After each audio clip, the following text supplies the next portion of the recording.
నేను ఒక బాధితుణ్ణి.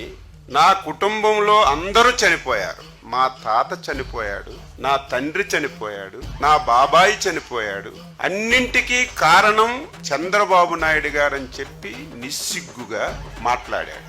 ఆయన మాట్లాడినటువంటి ప్రతి మాట ఆయన్ని అన్వయించుకొని వాళ్ళు కుటుంబాలు చేసినటువంటి వ్యవహారాలు, ఆయన చేసిన వ్యవహారాలు, ఆయన చేస్తున్న వ్యవహారాలు ఒకసారి గుర్తు చేశాడు. కానీ అది చంద్రబాబు నాయుడు గారే చేస్తున్నట్టుగా బయటికి వ్యక్తపరిచాడు. ఎప్పుడైనా ఒకసారి సమాజంలో ఇలాంటి వ్యక్తులు పుడతారని చెప్పి 30 సంవత్సరాల ముందే గ్రహించి సినిమా తీసినటువంటి శంకర్ గారికి ఈ సందర్భంగా నేను అభినందిస్తున్నాను.